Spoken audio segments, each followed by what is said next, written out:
of what it means to prepare for Shabbat. But the sense of it is what I want to look at is what we can take from these sources, and it's really divided into three sections in terms of where we are spiritually when preparing for Shabbat and entering Shabbat. In other words, we often can get caught up in, and for absolutely legitimate reasons, which are absolutely part of preparing for Shabbat, right? The details, who's cooking this, who made challah here, all those details that come up. How much, in our house, certainly an hour before, the heating up the soup and setting the oven on the timer and getting everything prepared. That comes with it, aside from certainly cleaning earlier, showering, etc. But what I want to be concerned with is what's going on spiritually, or what could the sources suggest potentially, perhaps, is going on spiritually, or how do these sources reflect our various moods that we have, not a single mood, but how can these sources shape and reflect our various moods that we may have when we go into Shabbat? Now, also certainly for folks who had to work on Shabbos, certainly there was some, additional things. It's not only you're worried is the soup hot, but are the drushes prepared? Do I have all the details about the bar and bat mitzvah and all of those types of things? So that certainly was an added element for rabbis. But so that's what I want to do. Then this session is divided into really three different areas, and we'll see what we can take from it. And again, your comments, questions, reflections are certainly always welcome and certainly desired. Now, in preparation for this, I mentioned about the Nesiva Shalom, but in terms of the secondary sources used in preparation, one is Ken's book, which came out relatively recently, Tradition, Interpretation, and Change. He has a chapter here in Bameh Madlikin, which I used as a jumping off point for a whole series of other sources. Secondly, which we'll do in the second part, something from Rav Soloveitchik, from collection of his Yortzeit drushes, Shiurim L'Zecher Abba Marizal. These were the Yortzeit drushes he gave for his father, and they were lengthy. These were 3-hour affairs done in Yiddish, 3.5 hours affairs he would speak. Part of it was halacha, part of it was agadita. You can find some of them and parts of them in Yiddish on the web. In terms of on YouTube, they're putting a lot of Rav Soloveitchik's tapes, and then Twersky, Isidore Twersky, transcribed a number of them in Hebrew in 2 volumes. And Mark Rudolph, a little bit of what we studied together a couple of years ago, we're going to do today. That was from that book. Another book that is very helpful, Moshe Chalamish is an Israeli scholar on Kabbalah. He has here a book on minhagim and practices of Kabbalists related to Shabbat. He also has a book in general on not just Shabbat related, but on general halakha minhag. There are short chapters on a variety of things. So that was very helpful in terms of referencing sources. And then also what was footnoted, I think Ken, you may have footnoted this and some others, Yitzhak Gilat's book on the history and development of halakha will be referring to one little part of it later on when it comes to Bameh Madlikin. Also for Bameh Madlikin, the first part, Larry Kushner's book has a nice section on it as well. Okay, that's the sources basically I used in preparation. So let's go to let's go to the first page. Now, there is a tradition that is still done in traditional synagogues I'm not sure. Is it Bameh Madlikin still done Friday night in Sim Shalom, or they substituted?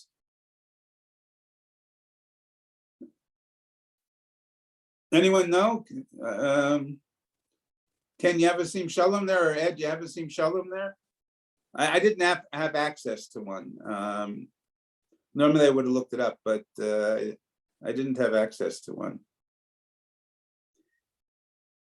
And I don't think it's in the Reform Prayer Book.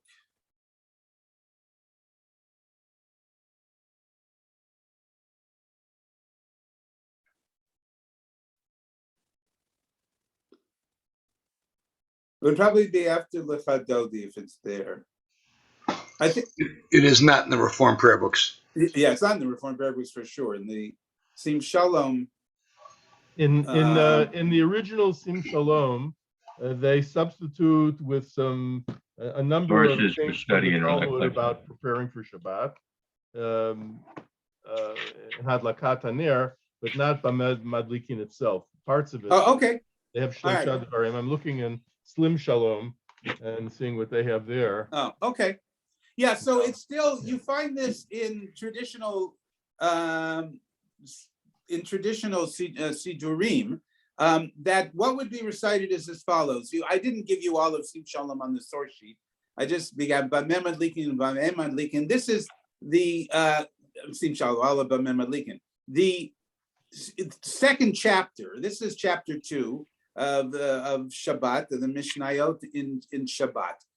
The question that it deals with is the wicks and oils you can use for lighting, I'll call Shabbos candles, Shabbos lamps. There's a number of paragraphs that deal with the particulars of what kind of wicks, what kind of oils, and the like. In the Gemara in Shabbos, it's in chapter 2 where you have all the laws of Hanukkah, because the issue of the types of wicks and oils you can use for Shabbat are going to be eventually different than the wicks and oils for Hanukkah, due to the factor that Shabbat you are worried about. You don't want people to play with the lamps, because once Shabbat starts, you can't play with the lamps. So you want to make sure the types of wicks and the type of oil you use give a good flame that are and don't sputter, because you need the light and you're worried about people adjusting them. Hanukkah, since it's prohibited to get benefit from the light, you're not supposed to use it for anything. Then you can have a different category, perhaps, of the types of oils, and you're less concerned with certain things. So this would be recited. There is also contained within the second chapter in Larry Hoffman's book, My Jewish Prayer Book. He has a number of people addressing the issue, because it also brings up 3 sins women die in childbirth. So I'm not going to at all address that now, but that's also part of it. And then after that mission, about 3 things, you come to the final section, which we have here. Right, there's 3 things a person should say, ask about in his house Erev Shabbos, when it's beginning to get dark, when the sun's beginning to set. Now, who's he asking in his house? He's asking the family. He's asking, assumedly, his wife, the family. Ishartem e ravtem. Did you take maser when you had to take maser? In other words, for the food you're going to eat, has it been properly tied? Otherwise, you can't eat it, and you're going to be hungry on Shabbat. A ravtem, did you make a proper eruv? It could be here, we're talking about an eruv chatzerot, so that you can carry between homes in a courtyard area. And then it says hadliku et haner, which is not really formulated as a question. It's a little bit here more of a command, saying, light the candle. And then it continues. If it's after sunset, but it's not yet dark out, that area known as Bein Hashmatzot, Safek HaShecha, Safek Ein HaShecha, it's that in-between period where it's not dark yet, but it's after sundown. Ein mashrin et avadai ve'ein matbilin et kalim. It's too late to give maser on food which was not at all. You can do maser on food which you're not sure if it was tithe. And no, ein ma'asrin et avada. You cannot do maser on something which for sure was not tithe. It's too late. After sundown, ein matbilin et kalim. If you had to do a certain dish of vessels had to be immersed, it's too late. The ein madlikin et hanerot. If it's after sunset, you shouldn't be lighting candles. Aval ma'asrin et damai, but you can give maser on produce that you're not sure about. Uma arvin, you can still do an erev because it's a rabbinic injunction. Betonin et chamin, and you can also make sure that the food is covered so that it will be warm. All right, so that's what you can do. And then in the liturgy, it adds this additional brisa. Tanya Amber Rabbi Chanina, and we see, once you see Tanya, you know it's not from the Mishnah, it's a brisa, but that enters into the liturgy probably around the 1500s. We'll get back to why Bameh Madlikin is said in a minute. Chayav adam lemashmesh begadav erev Shabbat mashecha. A person should tap or examine their clothing, meaning check your pockets, that you're not going to be carrying anything or you don't have anything forbidden in your pockets. Erev Shabbos, when it gets dark, before it gets dark. Shema yishkach. Maybe you'll find something. V'yetze, and you'll go out. You'll forget you had it there, and you'll go out, and you'll end up carrying something. Amar Rabbi Yosef. Rabbi Yosef said, "Hilchata rabta l'Shabbat." This is a big halacha for Shabbos. Okay, no, that's added. That's not part of the Mishnah, but it's added into Bameh Madlikin. I will add that the Gemara talks about in terms of how things were to be said. In commenting on this, Rabbi Bar Rav Huna says you should, when you're asking the questions, did you tie? Did you do the erev? Says say them calmly, b'nichusa. Don't say them angrily in the house. Say them calmly. He's talking to the family, in order, and the family will listen. And then it says that Rav Ashi said, I had not learned this halacha from Rabbi Bar Rav Huna, but I did it through my own spara, through my own reasoning. He figured out he should talk nicely in the family. All right, but I think what you have here is a little bit of sense of the potential anxiety that can be, granted in a traditional setting, but a little bit of the anxiety in terms of with all the prohibitions of Shabbat, but the desire to have proper food, the house to be properly set, that you have to be careful about checking things, right? And worrying about the details. The question is, when did this enter into the liturgy? What is it? In other words, what is this doing here in the liturgy itself? Why is it recited? And the second question is, where should it be in the Friday night liturgy? Okay, because essentially what we have Friday night in perhaps somewhat more traditional settings, or if you're starting Kabbalat Shabbat while or people are coming to shul while it's still day, you have Mincha followed by Kabbalat Shabbat, which develops over time. Followed by Ma'ariv. So even before there was necessarily Kabbalat Shabbat, Rav Amram Gaon we have is the first reference to reciting Bameh Madlikin. And the question is, when should it be recited? Should it be recited after Ma'ariv? Should it be recited after Kabbalat Shabbat as it develops, but before Ma'ariv?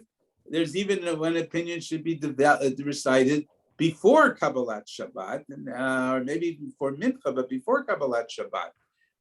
And so there's these different opinions as to when it would be recited as part of the liturgy. Then part of that goes to the question of why Rav Amram Gaon introduced this reading of Bameh Madlikin into the liturgy to begin with.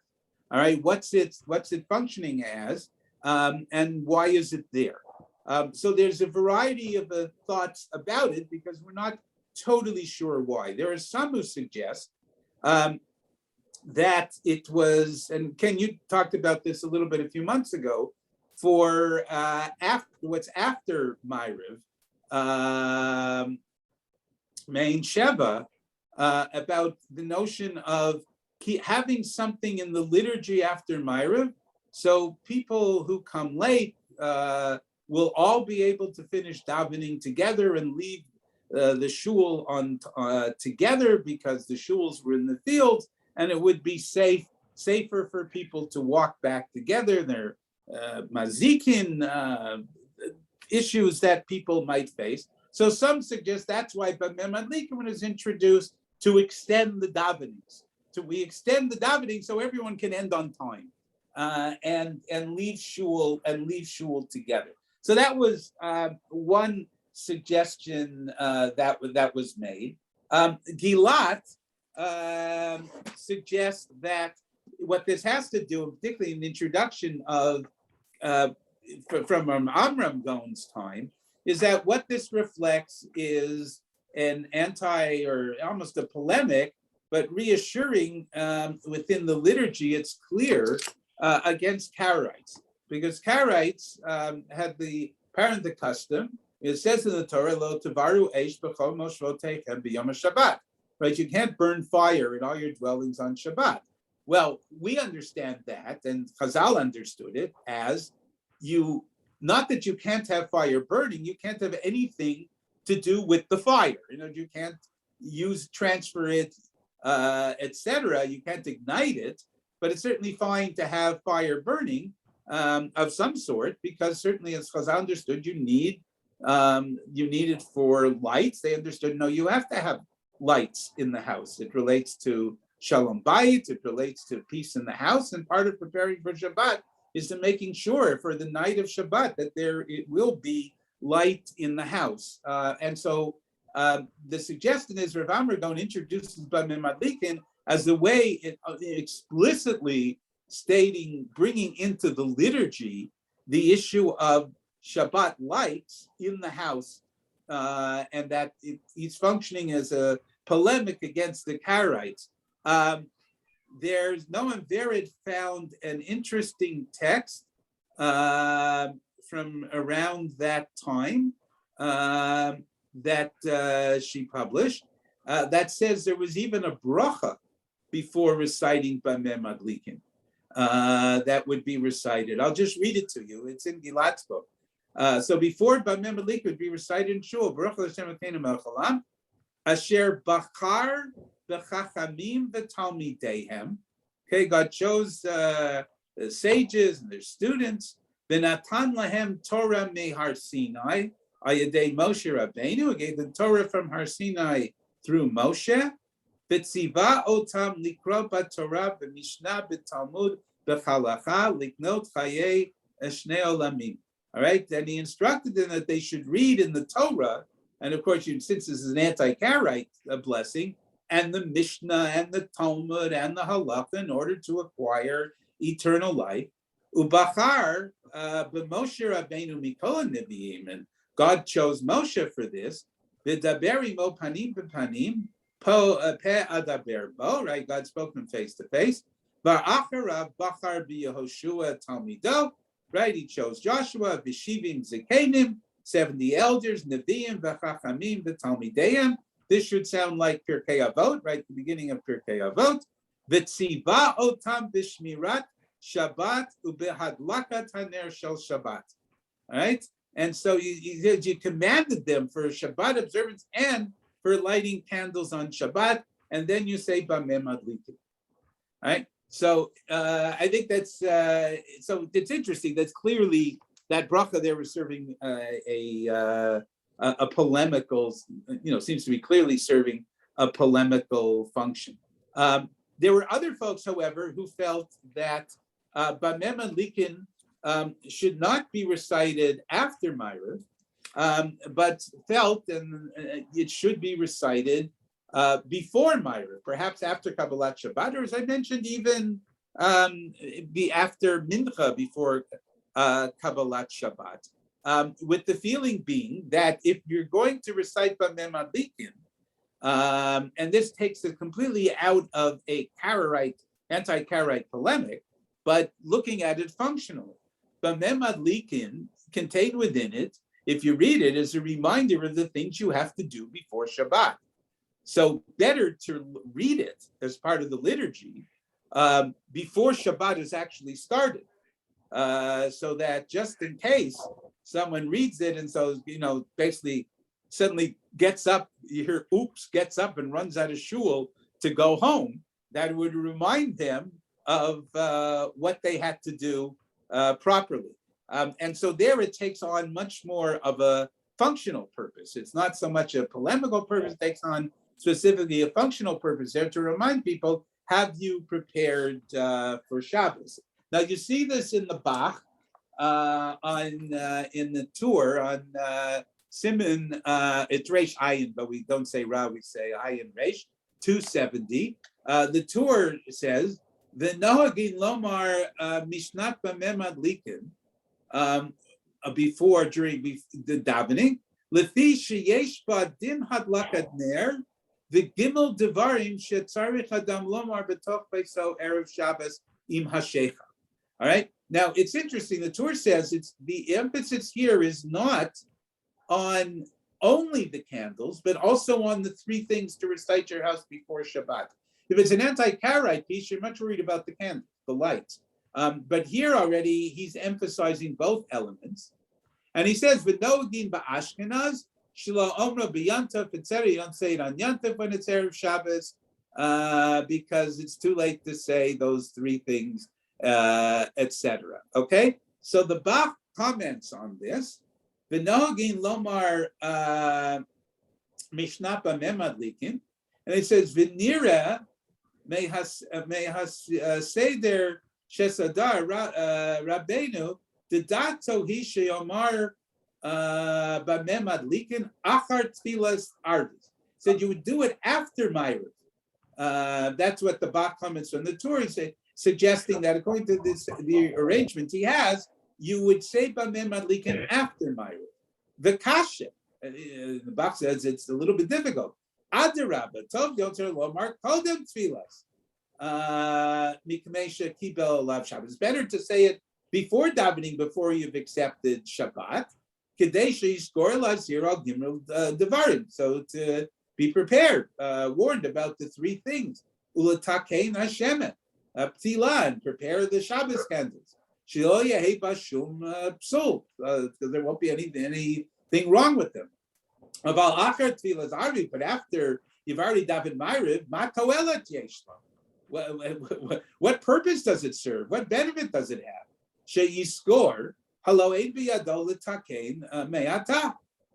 It's too late. So we're going to remember I didn't maser. It's too late. You can't do anything about it. All right, that's what the Bach suggests. It's a good, and others are follow along the Bach's critique and saying it should be said earlier. But then he continues, but he says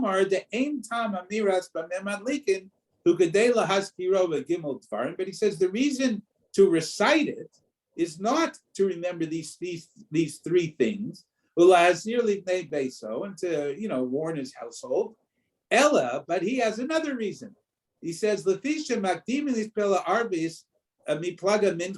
many have the custom to daven Ma'ariv from Plaga Mincha.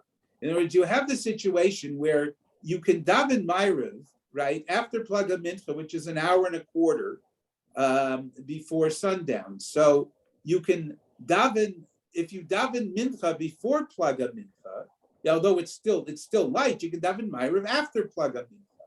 So you're davening the evening prayer even while it's still light. So he says that's why it was instituted. Why? If people are doing that, people who are apparently doing that, they're davening Ma'ariv quote unquote early. Va'achar yitziat Beit Knesset the dayin yom, it's still daylight, day after they leave the Beit Knesset. V'lo yashav lisod v'lo mar kiddush ad shecha, and they would not sit down to eat and recite kiddush until it's dark. Okay, nagu lilmot b'shah shehu panui. So they rather set up something for people to learn, to delay it a bit so that they would learn something. The low, then he says, but there's lots of Torah you can learn. The low ro'i lilmod Parshat Yitzielta Shabbat, it's not good to learn the first chapter of what you can carry on Shabbat, Perish Achar or something else. Ella Perish B'mem Adlikin, you learn Dafka B'mem Adlikin, the Mendaber Bein Hadlako Gimad Dvarim, because there it talks about candle lighting and the three things, which are Shayich Le'el Shabbat, which apply to Friday night, Kedei Lahaskiro Agavli Mudo, in order to remind him, along with the learning, that if he lit with wicks or oils he shouldn't have done, that he's forbidden to use the light. Or if he didn't do the mas, he's forbidden to eat the food.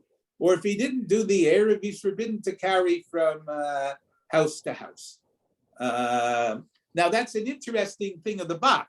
In other words, the Bach here says, we really do it, we really recite B'mem Adlikin after Ma'ariv, but it's really when it's during the day. In other words, when people have accepted Shabbat upon themselves, but it's not yet dark, they're only going to eat and make Kiddush when it's dark. So this way they'll remember if they forgot what they can't do. All right? Even though the first question of the Bach is, let's do it, let's recite it, so people will remember what they can do and need to do before Shabbat. Here he's saying, this way they'll know that if they use the wrong wicks, they shouldn't use the candles. All right, so it's a little bit on the opposite side. Finally, there are some who suggest that it's a reminder a bit about Shalom Bayit, and also a reminder that in a case of crisis, if you only have enough money for Shabbat candles or wine for Kiddush, which takes precedence? Anyone remember? Wine. Why? Well, because the Talmud says the wine brings in the day. Okay. It's a good svara, except the answer is Shabbos candles.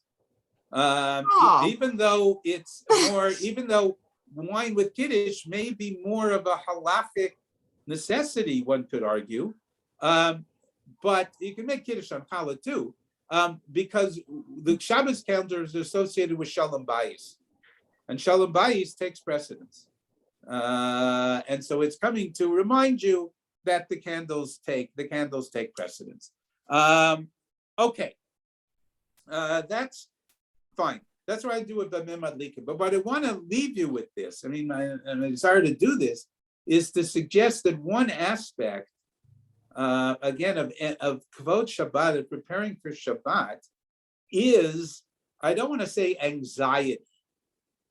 I don't want to say tension, but obviously when the Gemara says that when you say these things, say them nicely, obviously it's reflecting that there probably is some tension. You want to make sure everything is done properly. So when you want to make sure everything done is properly, there is a sense in which, do it, remind people properly, do it properly, so that the house doesn't enter into begin Shabbat with a terrible sense of tension. So you have to be careful about that.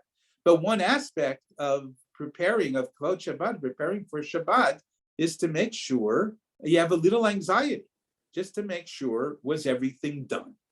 All right? Did you put the food in the oven? Just to make sure all of it's done. So that's, I think, one aspect, one element of entering into Shabbat. It shouldn't overwhelm you, but it is concerned with making sure that the proper preparations have been done. Okay, that's part one. Any questions, comments? Please feel free.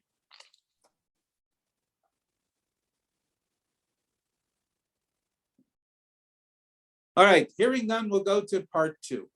And here I want to look at Bonnie Eckstein had her hand up. I can't see, so just speak. Thank you. I can't see everyone on the screen. Okay, Bonnie does. Thank you very much, and forgive me for speaking. I'm not a rabbi, and I appreciate being here.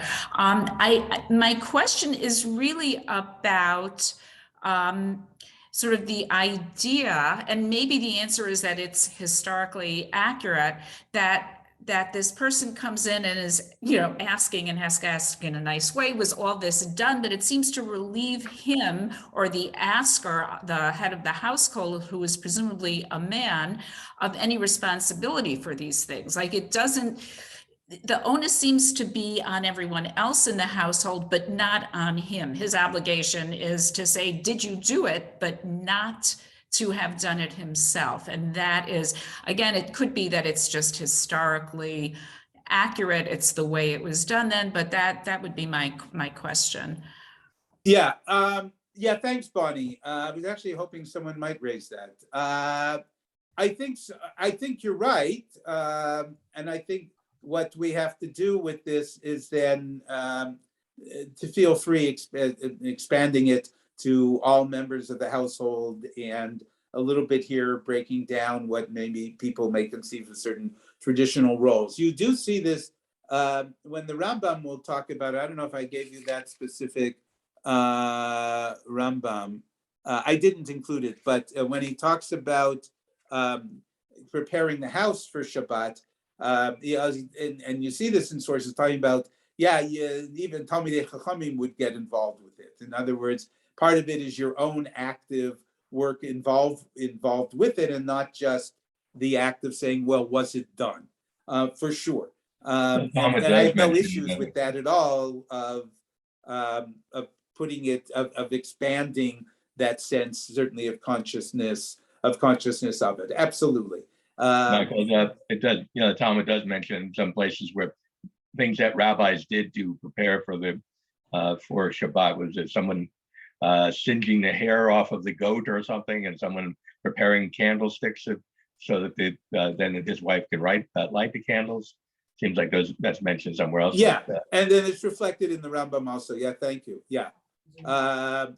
But you're right. But in terms of the construction of the Mishnah, the implication is, right, and that Gemara is, it's the male of the house is saying it. So, but it's certainly I would even argue in an ideal way, it's going to certainly involve both. But for sure, thank you for raising that. I mean, there's some of the issues it's another internal issue related to Bamem leaking some of the Mishnayot, which I left out on purpose because I didn't want to spend time specifically on that issue, but it's a worthy issue. Okay, let's look. I want to look at, so that's, I just think, one element of consciousness of Kvod Shabbat and preparing for Shabbat. I want to look now at the Rambam. This is from chapter 30 in the Mishnah Torah. And he goes into, we'll see what it says. He says as follows: Arba devarim nemru b'Shabbat. There's four things that are mentioned. In other words, he's really saying there are four terms. One translation has its four duties have been formulated in reference to Shabbat. Shnayim min haTorah, u'shnayim midivrei sofrim. Two are from the Torah, and two are midivrei sofrim. We'll say rabbinic. V'hein mefurashan ayidei hanavim, but they are explained through the prophets. In other words, they're mentioned explicitly in the prophet. You'll see the verse. Shabbat Torah, as we know in the Torah, it says Zachor and Shamor, right? Whether they were said b'dibur echad at the same time, or one is at Mount Sinai, one is Moshe Devarim. Don't have to worry about that now. But those are two distinct terms. And in Lechadodi, we say, right, Zachor v'Shamor, we said at the same time. Vishenit parshu ayidei haneviim kavod v'oneg. And the prophets, right, expressed the notion, explained clearly, of kavod and oneg. We're not going to deal with oneg. Oneg Shabbat tends to refer to those things enjoyed on Shabbat. Kavod we understood as those things preceding Shabbat. Shenemar, as it says in the verse from Isaiah, v'karata l'Shabbat oneg v'likdosh Hashem mechubad. Right? Isaiah tells us you should call the Sabbath a delight, and the holy of the Lord clothed with honor. And other translations, and the Lord's sacred day with honor. All right, so there you have the two terms. Zachor v'Shomer he's not going to dealt with that earlier The Kiddush, here he's going to deal with kavod and oneg. We'll just look at the kavod passages. So he says as follows: Ezahu kavod zeh shamru, Ezahu kavod zeh shamru hachamim. Okay, what's this kavod? What is it that our sages commanded us to do? That it's mitzvah al adam lirchotz panav v'yadav v'raglav b'chamin be'erev Shabbos, that you have to wash. A person has to wash themselves with hot water. All right, I'll say we'll use a general phrase for today: take a shower erev Shabbos. Mitnei kvod Shabbat, because it's part of kavod. Umitatei b'tzitzit. Here he may be referring to more to men, but you expand it as you wish. Absolutely legitimate. Umitatei b'tzitzit. Wrap yourself in tzitzit. V'yoshev b'koved rosh, and sit with a koved rosh, heavy head, a serious frame of mind. Meyachel lahakbalat pnei Shabbat, in an sort of anticipation to receive the Shabbat, the face of Shabbat. Kamoshe hu yotze likrat hamelech, as if you were going to greet the king. All right, that the sense you're going to look good, you're going to smell good, you're going to see the king. The chachamim harishonim, the early sages, hayimekabsin talmideim erev Shabbat, they gather their students on erev Shabbat. Umitatzvim, they put on tzitzit, they'd wrap themselves. The omrim bo v'neitzei likrat Shabbat hamelo. Let's go and greet the Shabbat king. All right. And then he continues in the next halacha gimel, umichvod Shabbat. And the question is how one wants to translate umichvod Shabbat. The translation I gave you doesn't really offer anything. It just says one should spread his Sabbath table on Friday. But I took the translation from abad.org, just was easy cut and paste. The translation that's in Tversky's book, I'm not sure who did it, he says honoring the Shabbat, umichvot Shabbat, also involves also, which I think is helpful for using this type of translation. Umichvot Shabbat, and honoring Shabbat also includes Sheyubat Sot Nikiyah, you're going to wear clean clothes. V'ol yeh malbusha chol k'malbusha Shabbat, you're going to dress, what you wear in the weekday should be different than what you wear in Shabbat. V'im ein lo la'achlif, and if you only have one garment, at least shake it out. Kedei she'lo yeh malbushah rosh ha'achel, do something with it, let it down, shake it out, something that it looks different for Shabbat. The Ezra tikein sheyom mekabsim b'chamish mitnei kvod Shabbat. And one of Ezra's decrees was that Jews should do laundry on Thursdays, in order that you'll have clean clothes for Shabbat, right? And then he continues, Asur likvos suda u'mishteh be'erev Shabbat minei kvod Shabbat. Don't have a fancy big meal erev Shabbat because of kvod Shabbat. You want to be able to anticipate eating. But you can eat and drink until it gets dark, until we hold sunset. But nonetheless, person should really, it's an aspect of Kavod Shabbat, they should refrain from eating from after Mincha, from really having a formal meal. You want to enter into Shabbat hungry. Also, Mesader Dam Shulchan Ober of Shabbat, you set the table on Erev Shabbat. Even if you don't have much and only have a little bit of food, still set the table special for Shabbat. He also says you should do it on Motzi Shabbos, Malav Malka, even if you only have a kazayit. In order to honor Shabbat, the Rambam adds something here also when it begins, but also when it ends. I don't want to deal with that now. You also have to straighten up the house while it's still before Shabbat. Certainly make kvod Shabbat because of honoring Shabbat. The ner daluk, and you have to have candles lit. The shulchan aruch, and the table set. Lechol umita mutzat, and you have also the bed spread, the tables spread, table, and the bedspread, the bed's properly arranged. Shekol elu likvod Shabbat. In other words, the bed should be made. All of these are aspects of kvod Shabbat. Okay. Any questions or comments on the Rambam? Then we'll do some stuff. Just one thought. I recall as a student in college, we were invited out to a neighboring Orthodox synagogue. They wanted to show us how Shabbos is done, and so and we went to this the service on Friday night.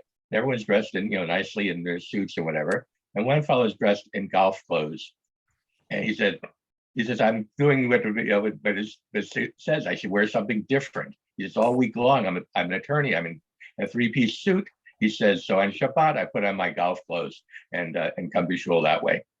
Well, yeah. How did the rest of the people there react to that? I think they're used to that by now. All right, great. Right, I think, right. We have to know, yeah, Roy. So what happened to the Malka? Not so much there in the Rambam, other places. No, what I mean is Likrat Shabbat HaMelech. Yeah, the Rambam uses the Melech term, not the Malka term, but the Rav is going to suggest, well, we'll see. I think you'll see. I think you can argue the case why, which is what we're going to do.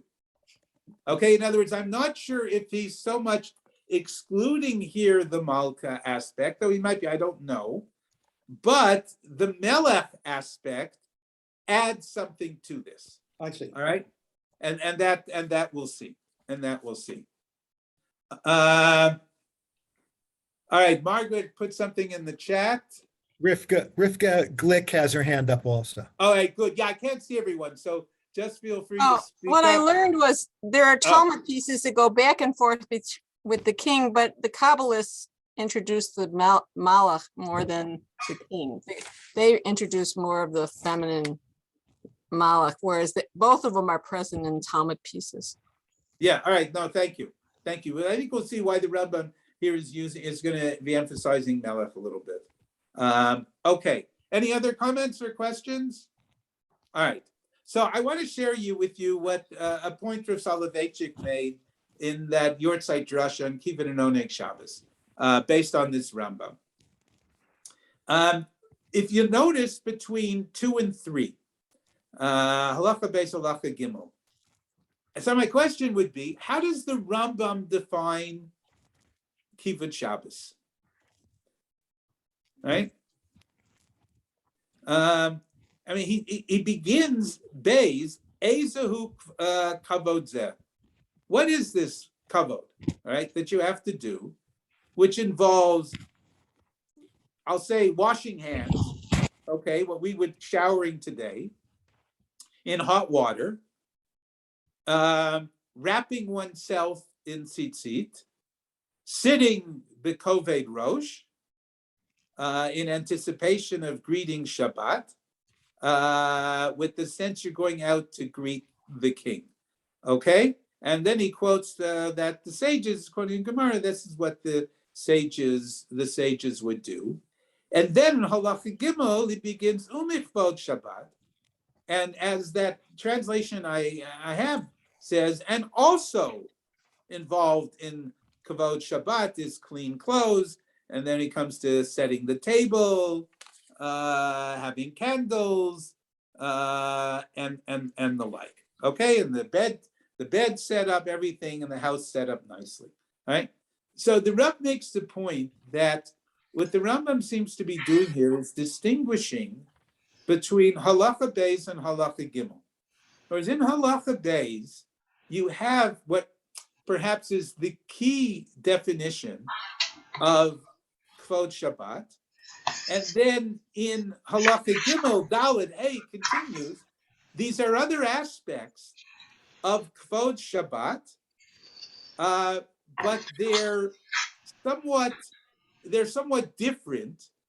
They're not the integral part of the definition.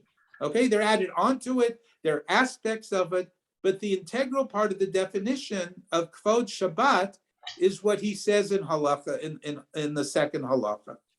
And then the Rav says, what is this? So he sees in the language, and if you can turn to the next page after this, the third page, he sees in the language, and I gave you the sources here, he sees in the language here, and parallel language mostly from the Rambam, that what the Rambam is talking about for Kvod Shabbat in Halacha Beis is language that is used related to tefillah, related to prayer. All right. So, for example, if you look at Hilchot Tefillah, which you have here, it's Perek Daled Halacha Gimel.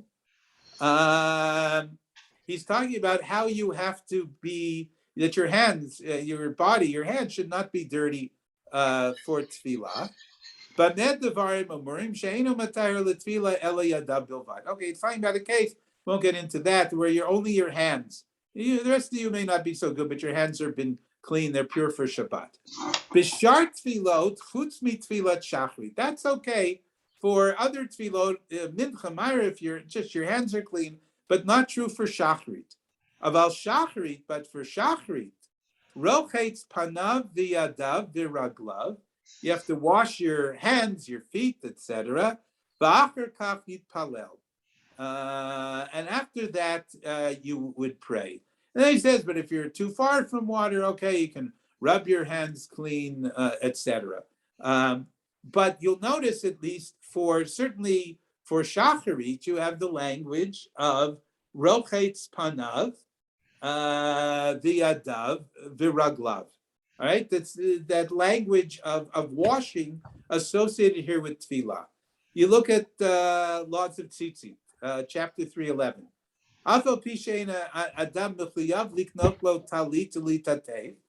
though you're not under an obligation to actually buy a talis and to be enwrapped by it,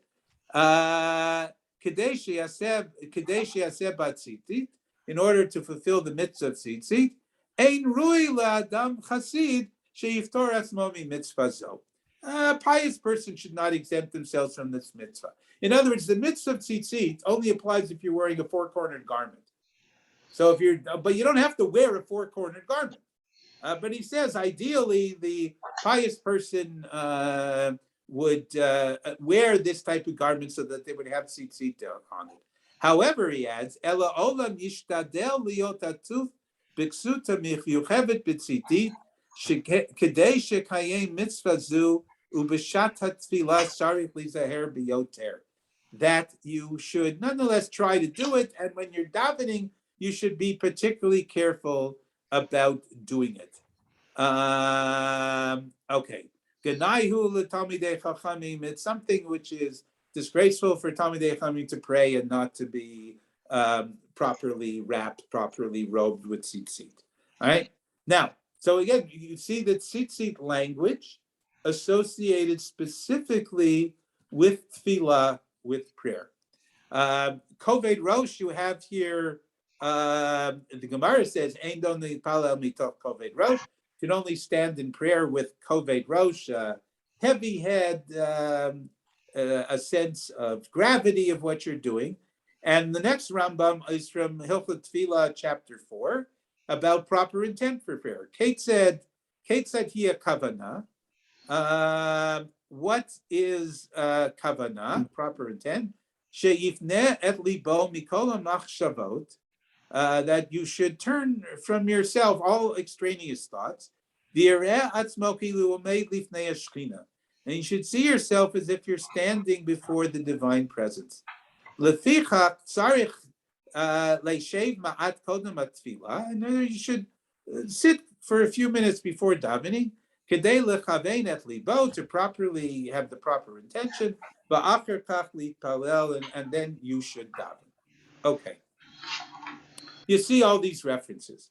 So the Rav suggests as follows, that the Rambam is suggesting that the Kvod Shabbat, Kippur Shabbos, is at its root and perhaps primarily entering into the same frame of mind as Shabbat enters, as you would for standing in tefillah, as you would for standing in prayer.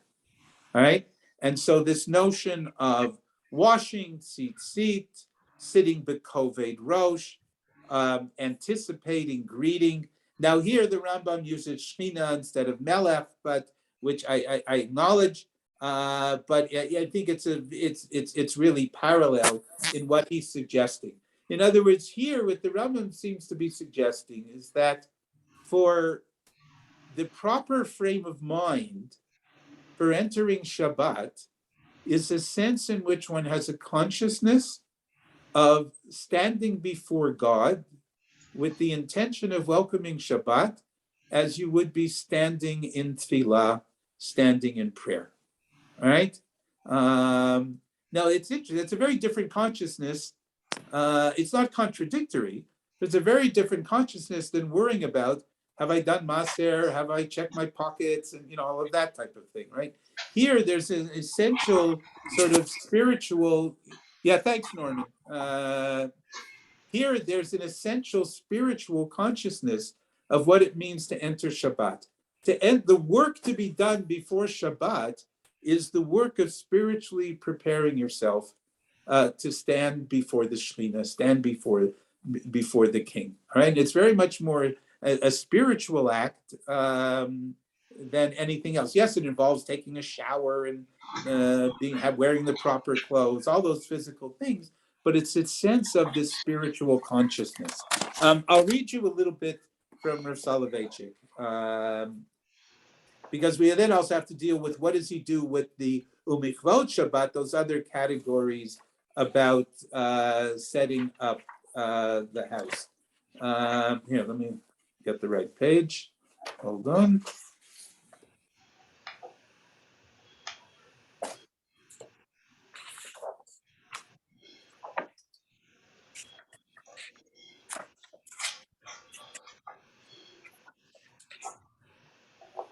Okay, this is from the second part of that drasha, that Yortzeit drasha.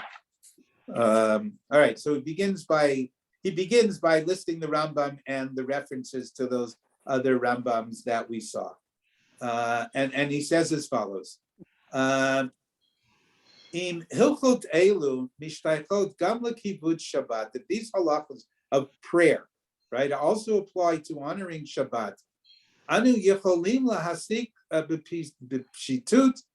We can conclude ki mitzvah kivud mitvatet b'pulah shel kabbalah pnei Shechina, that the mitzvah of kavod Shabbat is expressed through the act of welcoming the face of the Shechina. Shehu yisod b'tfilah, which is also the central core foundational element of prayer. Yesh kabbalat hashchina be'erev Shabbat imasheicha. We welcome the Shechina on Friday night when it gets dark.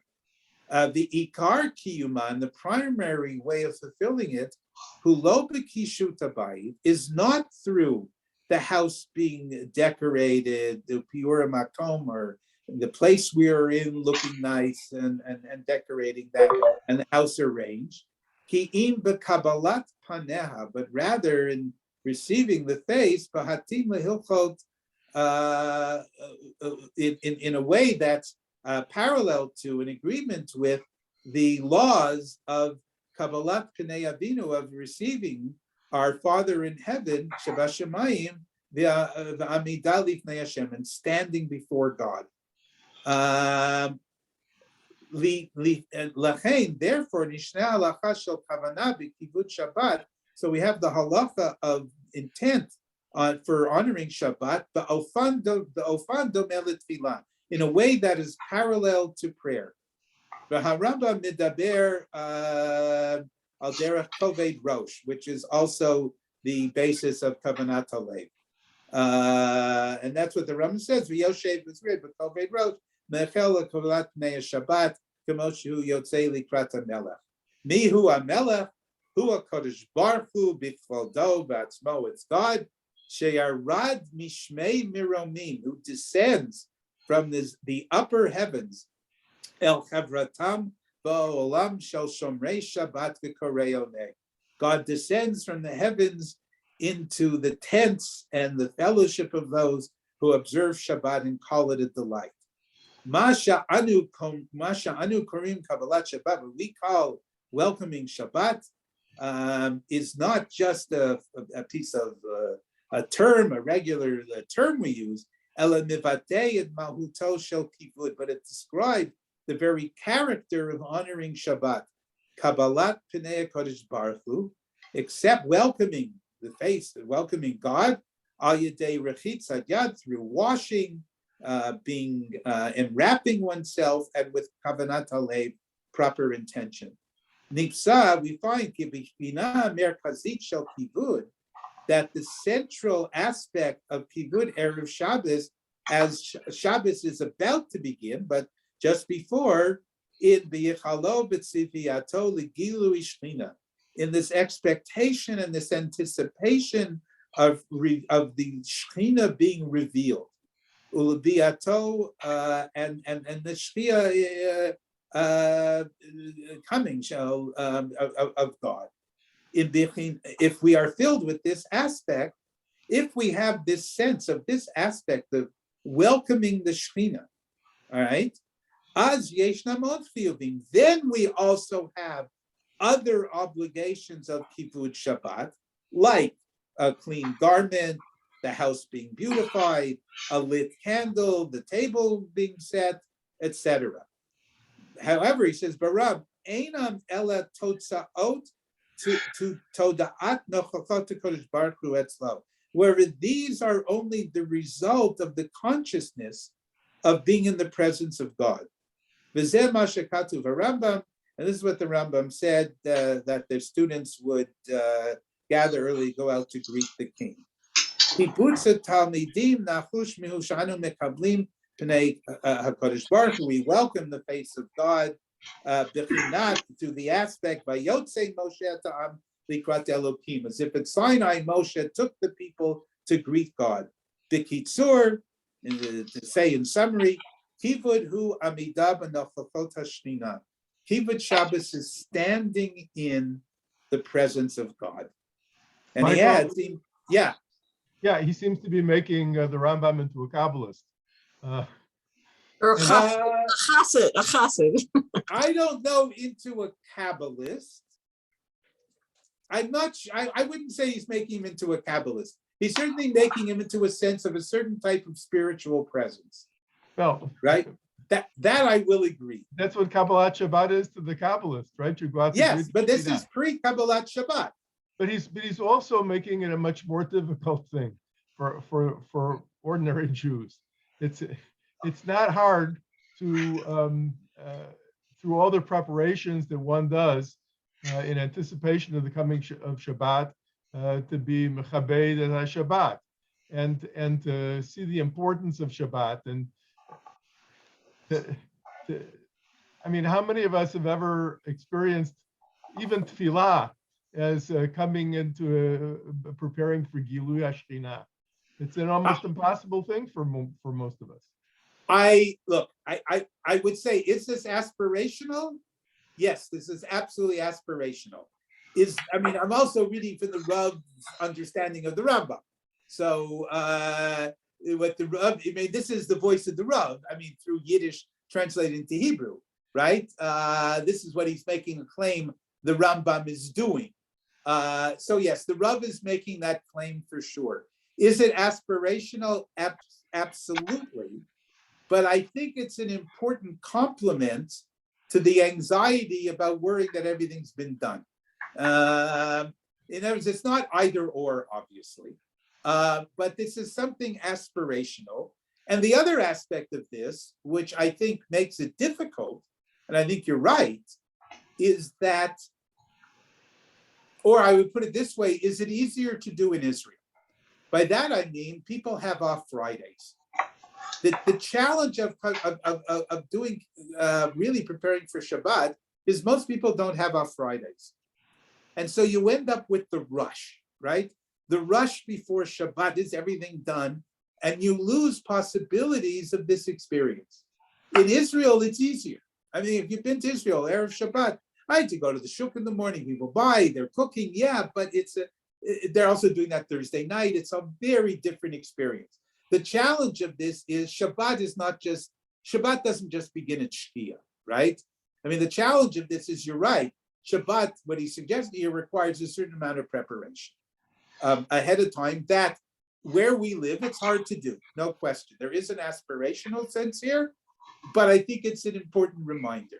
All right, but thank you. I'm going to take one. I see Rivka. I'll take her, and then I want to just do one more little paragraph here, and then I want to move to part 3. Yeah. Well, I was going to say, I wasn't going to call Soloveitchik making him a Kabbalist, but definitely a Chassidut in terms of what is the internal, what is the consciousness, the internal experience. Yeah. You're doing the mitzvot. And I was surprised about Soloveitchik coming out like this, I might say, because I didn't expect that from I don't know much, only what you teach and what I've done readings on my own, but I was surprised to hear this very internal consciousness as important as part of the whole idea of doing the external mitzvah, but what's going on inside.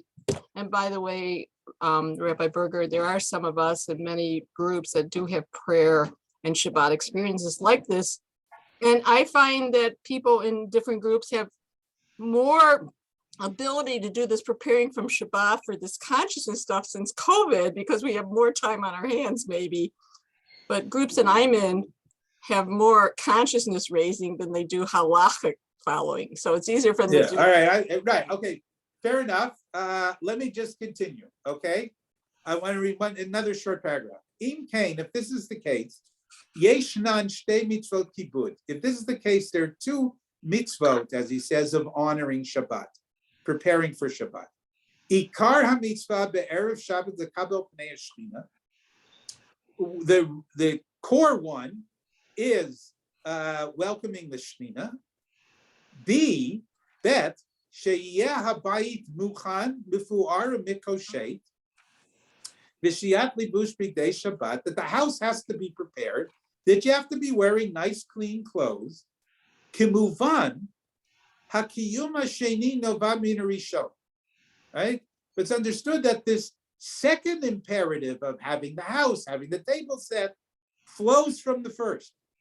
In Shabbat misamelet melchachot HaKadosh Baruch Hu, Shabbat symbolizes the presence of God. Az srichim lachachin et habayit v'shvilo. So we have to prepare the house for God. All right? If Shabbat represents the presence of God, then we better have our house ready to welcome God. Okay. Michael? That's just that point I wanted to make, okay? So in other words, I'll take a question in a second, comment, but that's the point I wanted to make here. He says the key point is this sense of preparing to welcome, stand in the presence of God. And with that then comes the obligation that you have to have a nice house set to welcome the Shekhinah, all right? There is the Rambam would, I don't know what the Rambam would say, but the Rambam includes both aspects, all right? He's just reminding us in his understanding, perhaps it's aspirational, that this first aspect, yeah, thanks, Ilana, that you've gotten the first 2 parts, that this first aspect is this sense of the presence of the Shekhinah, and then out of that leads to this understanding, the Shekhinah's coming, I better clean up, I better be dressed properly, right? I better have the house set, I better have the table set. All right. And what also comes with this, just incidentally, is that, you're eating a meal in the presence of the Shekhinah. Someone just asked me something on the chat. I can't see what it is. How do we assist our traditional family beyond the physical? Yeah, that's a good, Charlie, that's a great question. Let me do one more piece and then we can reflect on that. Okay? Can I? Yeah. I hear all of this stuff with Lecha Dodi, Shalom Aleichem, the 2 angels that come and peek in the windows. Good. And it seems to be there, aspirational. It seems to be essential. And what I hear in this text is more how to get ready for that reality to be. It's the foundation to allow that set of our Shabbat thinking to be able to be more real. Yeah, fine. Yeah, I mean, but what the Rambam would say, what the Rav would say. In other words, you don't just suddenly. It doesn't happen just like that. Prayer requires preparation. Standing before God requires preparation. And again, the fact that he's linking what you require for prayer is what you require for Kibbutz Shabbat, because they share this sense of welcoming the presence of standing in the presence of God. For sure, it's expressed liturgically, but certainly I think the Rambam would argue, and the Rav would argue well. But you don't walk into Kabbalah Shabbos, smelling, right? I mean, you have to do that. That part of that preparation. Part of that is that physical preparation. Okay, I want to do part 3 and still hopefully leave some time for some comments. There's a lot of sources for part 3. We only have time to do the Nesiva Shalom, which is on the last page. The other sources you can read on your own. They emerge from, you see this theme coming out in the 1500s, and then expressed in a variety of sources. It's very spot related. The Moshe Cordovero also, I didn't give you, it's just one line, maybe I'll share. But it's this notion that part of Kibbutz Shabbat is doing tshuva Erev Shabbos. Okay? Part of it is repenting Erev Shabbos. And that becomes an element of Kavod Shabbos also, that you have to prepare part of preparation is doing tshuva. Part of preparation for Shabbat is doing tshuva before Shabbat. So I shared with you something from the Reshit Chochmah, something from the Tanya, an English thing from Rav Kook. I'll just mention Moshe Cordovero talks about that one should have a partner, almost a chavrusa, to daily go over how one is behaving. Spend some time with someone a day, looking at how you're behaving, discussing those types of things. And Erev Shabbos, you should actually spend some time with them, going over. Maybe you've done some sins, maybe you've done something wrong, and to list them. And that's something also you should be doing. That's something you should be doing Erev Shabbos as part of preparation. It has some more expansive ideas related to it as to why and Kabbalistically and how it affects the rest of the week, but we don't have time to do that now. I just wanted to wait one second.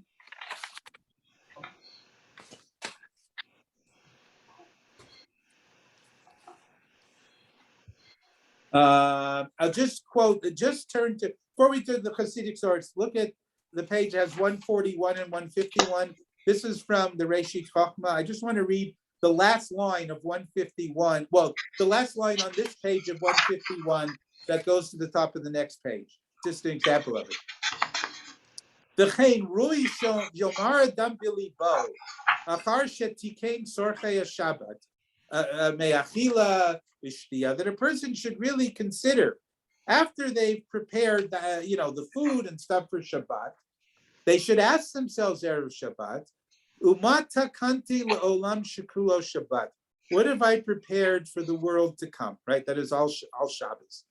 Ulechein, he says, therefore, Rui Shabiyom Vav, that on Friday, Yibodei Miksat Hayom, person should sit alone for part of the day, Lefafesh B'masha Asa B'Sheshet Hayamim, to reflect on and check and go over, rummage through, consider what they did during the previous 6 days, Kedei Sheyashuv B'Tshuva, that they should therefore able to repent for anything they've done wrong before Shabbat.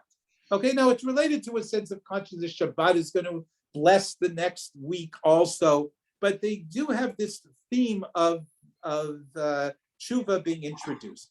And finally, I want to hear the Netivot Shalom passage. We're just coming in the middle, but what he's doing here is it's from Parshat Lech Lecha. He's doing a spiritual reading of Lech Lecha me artzacha u'milaladeto mi beit avicha el haaretz asher areka. Okay, he's playing off that line of Lech Lecha. Now he begins the teaching. I didn't give you this part. He begins the teaching just by pointing out Ita b'Beit Avram. It's one of the commentaries of the Slonim Chasidim. The Areka, to the land that I will show you. The Gematria equals Shabbos. Okay. Now Areka is Aleph Resh Ayin Chof. Next, that now 2 Alephs is 2. Resh is what? 200, right? So that's 202. And Chaf, we might think is 20, but since it's a longer Chaf, it's a concluding letter, it is actually more than that. What is Shabbat in Gematria? Bet is 2. Shin is how much? 3. And Taf is what? 403. So Shabbat is 702. The longer Chaf in Gematria is 500. Okay, if you look at the list of Gematria, you'll see it is 500. So our Reka equals Shabbat. Okay, they both equal 702. So in other words, he's going to do a spiritual reading of Lech Lecha, that the point of Lech Lecha, God tells Abraham, go to the land that I will show you, which is if you go through this process, you can come to Shabbat. Okay, and come to Shabbat properly. So I want to begin with over here, the bottom paragraph on that page I gave you. Vizeh Omro, you have that? So he's going to now spiritually read. He's saying this is all about Shabbat. Lech Lecha is all about Shabbat. And now he's going to spiritually read the verse. V'zehu omro lech lecha me'artzecha. This is what it says. Lech lecha me'artzecha. Shekasher Yehudi nichnas I have to say l'Shabbos kodesh. When a Jew enters into Shabbos, b'tchila alav l'kayem lecha lech lecha. What the person has to first fulfill is lech lecha me'artzecha. What does that mean? To enter Shabbos, let's say mi'a artziyut. Leave the land part of you, meaning the physical worries, the physical part of you that overly grounds you to urges. These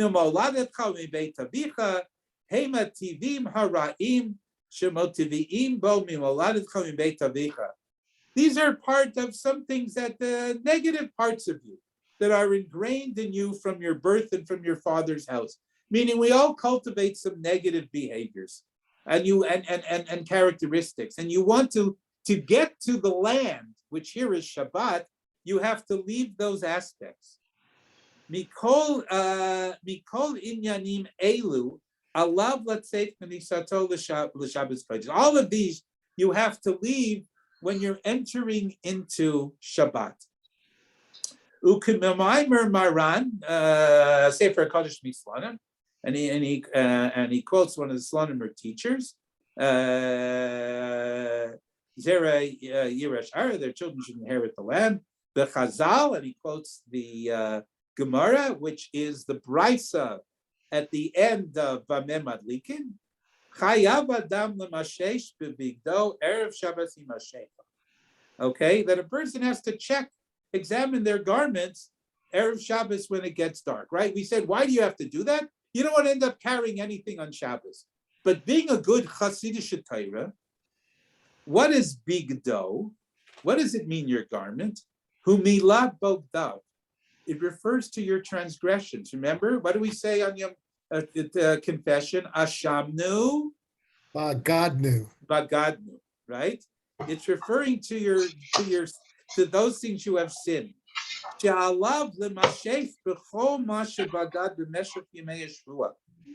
what you have to do is examine all those things you've done wrong in the previous week. Because Erev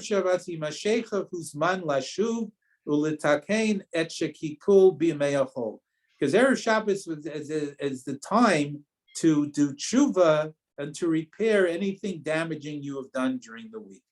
The Alzen on this, Kamar Rabbi Yosef said, this is a big halacha for Shabbos. But the big halacha is not that you're worried about what's in your pockets. What's the big halacha? That Shabbos you've done tshuva before. Shazo kinisa gedola lekriyatsa Shabbos kodesh.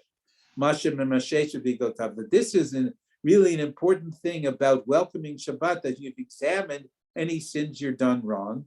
But azocha, then you're merited, umagia, and you reach, you attain lebechina ela aretz asher reka. Then you're able to get to the land, to achieve that lirot marot elokim, ayidei Shabbos kodesh, to gain this vision, this sense of the presence of God on Shabbos kodesh. All right. Now it's a great Hasidic piece. I think it's a beautiful piece of what he does and how he spiritualizes completely the beginning of Lech Lecha. But what he brings in here, and reflects the earlier sources, is that also what we have to do Erev Shabbos is tshuva.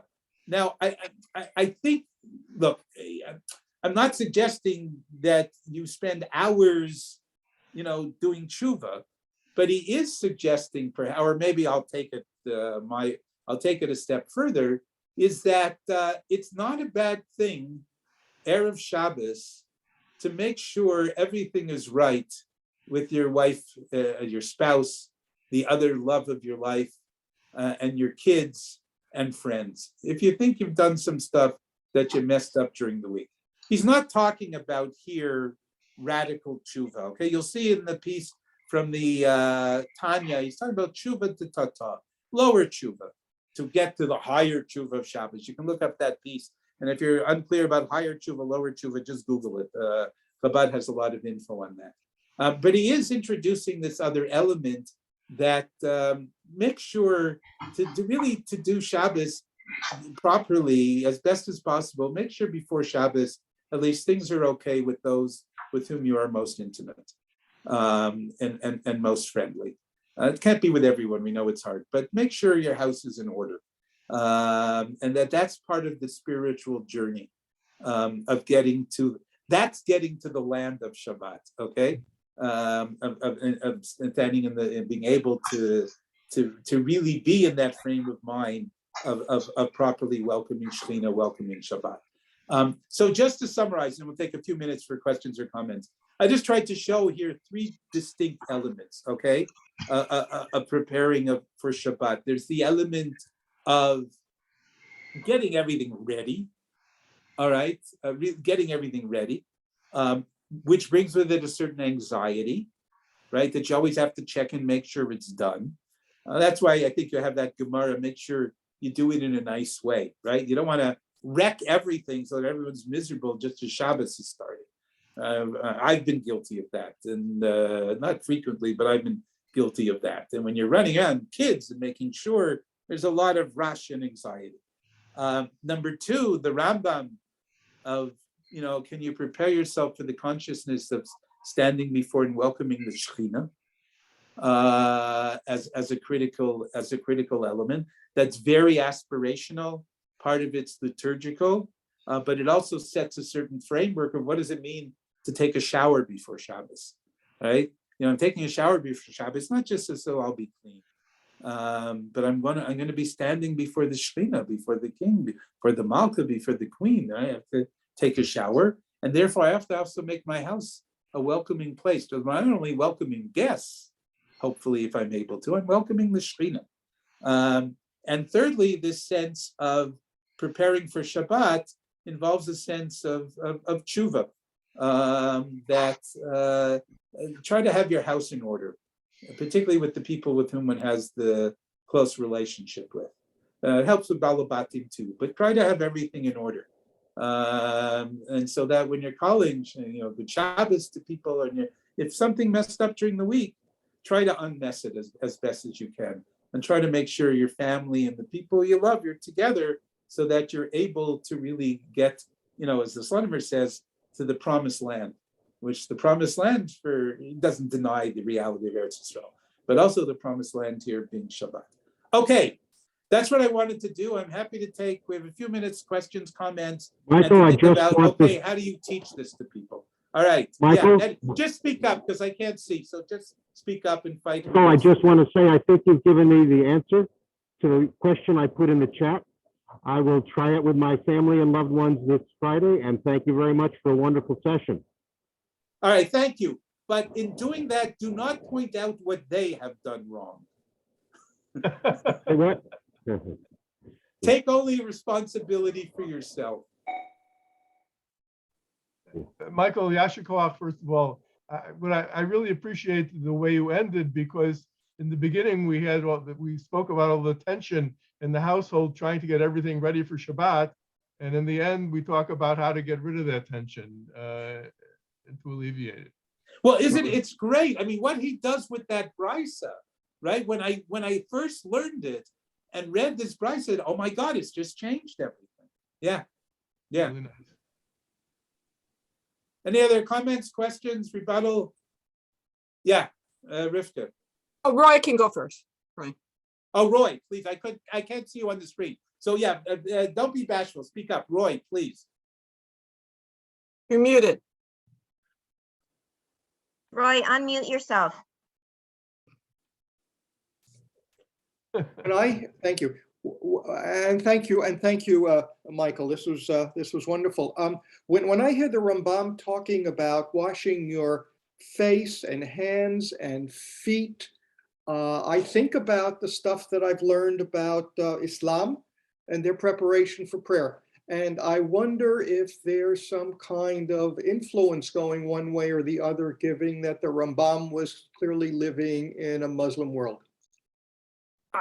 Yeah, I don't, look, he certainly knows of it. I'm not sure, because the Gemara already talks about these types of things. So I honestly don't think so. But it could be. But yeah, precedence in the Gemara. But it's not. But it makes perfectly good sense for Islam as well to understand that to stand in prayer requires preparation. Yeah. We are less makpid about certain times. They're more makpid about hands and feet and stuff. Part of it may be also because they are, and this is speculation, I'm talking off the top of my head, they're also more bodily involved in tefillah. We have moved away from prostration. We've moved away from that, except for Yom Kippur, right? They retained that element. And so given that, it makes perfectly good sense about needing to be, physically decent. Yeah, but I think we can look at, it's a common ground here. Whether it's an influence or a common ground that we both understand, or we both have our understanding of what it means to prepare to pray and what it means to stand in God's presence, and that prayer is not the snap of the fingers. It requires preparation, and then how the Rambam brings that to his understanding of preparing for Shabbat as well. Yeah. No, thank you. Anyone else? I was going to say one thing. Michael, it was an amazing teaching. Thank you for your wisdom, and you're always terrific. But one thing I did that I'm going to use in my teachings, I teach a kind of a class on preparing for Shabbat for very secular and non-affiliated Jews. And I love at the very end that it came back to me as shalom bayit, but changed shalom to shalem, like the complete home. The complete home is what's outside and what's inside. And I'm going to use that with these people with all people, but for people who don't have a sense of Shabbat observance. And for me, that really gelled it, that he's getting back to shalom bayit and a shalem bayit, like a total completeness of consciousness with your mitzvot. Thank you. Yeah, thanks. Thank you. It's also interesting, by the way, what the Siva Shalom does about his reading, his reading of Lech Lecha. Again, he's not anti anything. They're in Eretz Yisrael, but it's being able to play that out, and the tension between being grounded in the land, yet understand that being grounded in land and physicality is who we are. But when do we have to, I don't want to say leave it integrated with those spiritual moments and how we navigate that, and that he sees tshuva as a critical expression about that. Okay, I guess we should stop here. If anyone, I don't know, Rini, your schedule, if anyone wants to stay on for a couple minutes just to schmooze and say hi, that would be fine with me. Is that okay with you, Rini, or do we have to leave? Nope. I'm So, gonna stop the recording, but I'd love to stay on for a few all minutes. right, so stop the recording. I thank you all for coming. I appreciate the questions and comments.